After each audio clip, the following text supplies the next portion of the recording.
Welcome to the Never Ending Backlog podcast, your place for short reviews from a gamer with the goal of reducing his backlog. From adventures to sandboxes, join our host as we walk through a collection of unplayed treasures. Now, let's take a look at the featured game of this episode of the Never Ending Backlog. Hello, everybody, and welcome back to the Never Ending Backlog podcast.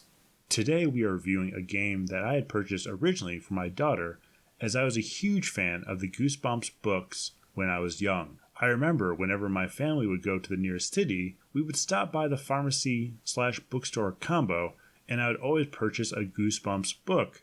I absolutely loved them, I still do to this day, plus who couldn't love the terrific TV shows, board games, and other great merchandise.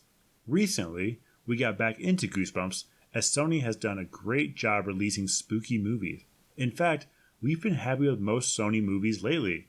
From the new Jumanji movies, which we've enjoyed, to the Goosebumps movies, one was far better, especially since it had the Wallows lead singer Dylan Minnette in it, and even The House with the Clock in Its Walls was a decent flick, though the title is terrible. Anyways, to get back to the review, I picked up 2 copies of this game, one for me and one for my daughter, so we could play together while we were apart. Overall, it's a kind of blast from the past. It seems very similar to the older Scholastic-based computer games that elementary and middle schools would have. It requires the right amount of thinking to get through it. So, today we are reviewing Goosebumps on Steam. There are multiple Goosebumps games out there, but this is the basic point-and-click adventure one that was probably the cheapest one, actually. So what is it? According to Steam, the walk home from school today is going to be a lot spookier than usual. Your sleepy neighborhood's been overrun by monsters. Werewolves prowl the woods, gnomes roam underfoot, and scarecrows walk at midnight. But these aren't ordinary monsters. They're R.L. Stine's famous Goosebumps monsters, released from their books and looking to wreak havoc. You'll need to use your wits to investigate the surroundings, puzzle out clues, and outsmart the monsters before it's too late. Survive a trek through your neighborhood, unravel the mysteries of the dead house, and sneak through the mall after hours. Only then can you confront Slappy and stop his plans for revenge. Players beware. You're in for a scare in the exciting Goosebumps video game, a prequel to the major motion picture in theaters October 16th. The genre is adventure, classic, point and click. The release date is 2015. The developer is WayForward. The publisher is Game Mill Entertainment, who has quite a few different licenses for a lot of different properties. Current price is $9.99, and according to Is There Any Deal, it's been 20 cents on Green Man Gaming's website. Regarding the install and startup, this game is tiny. It's 300 megabytes installed. It took seconds to install, which was great. Like I said, you can imagine this on a PC CD-ROM, not a DVD-ROM, a CD-ROM. It pushed full screen but only allowed the middle monitor to work, which is good considering the only options were to adjust the sound effects and the music volume. That's it for the options, everybody. Graphics, it's illustrated. Very similar to what you'd expect to a Magic School Bus or Arthur computer game. Like I mentioned, this is one of those games that you would have purchased in a large cardboard box at your school's book fair when you were young. Regarding the audio, the soundtrack is limited but effective. It reminds me a lot of Scooby-Doo for the Super Nintendo, which had a similar soundtrack. The sound effects were good. They were expected when you click on certain items or transition to new scenes. The controls, it's a point-and-click game and it works as it should. You can use some keyboard to bypass some clicks, but mostly it's point-and-click. This is your classic Scholastic-based point-and-click narrative game that is somewhat a combination of a digital storybook and the I Spy books that Scholastic is known for. Regarding difficulty, it's extremely easy. You just keep clicking things until the story progresses, which it will. However, there are times where you will make the wrong choice and be presented with a game over screen. Likely a monster has gotten you. So then you need to figure out how to bypass the situation.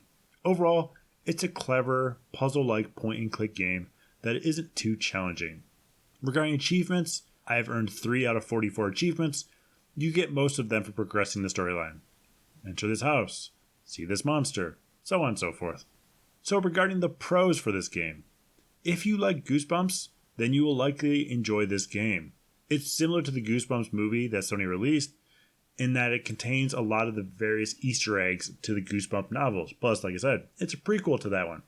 Overall, it's a great game if you're trying to get a younger generation into Goosebumps. And it seems like a long game, so you get your money's worth. Regarding cons, it's pretty easy overall and not really meant for adults, though I've had fun with it. Inventory management is horrible.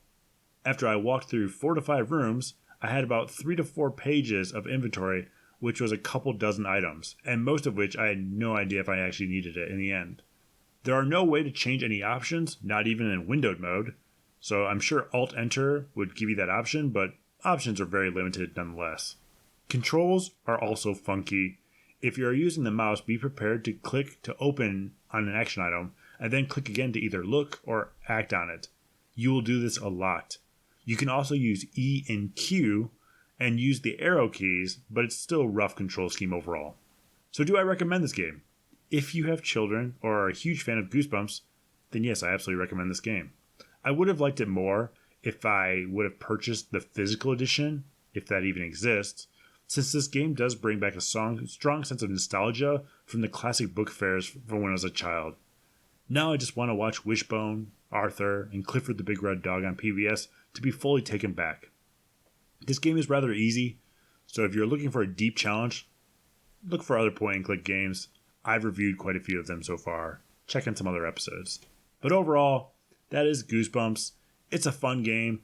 If you enjoyed the Goosebumps movie, I think you'll thoroughly enjoy this game. As like they mentioned, it is a prequel. The Goosebumps movie is actually one of my favorite movies that Sony's released recently. I loved the fair scene. There's like a fair there because it's very urban decay kind of a thing, and it reminds me of Chernobyl. I like that theme. I don't like history, but I like the theme of it, the fair and stuff that was just abandoned. So overall, I recommend the movie. I recommend the books, if you can find them. And I recommend the game, because it's pretty fun as well. So that was my review of Goosebumps. Hope you enjoyed. We'll see you on the next episode of the Never Ending Backlog podcast.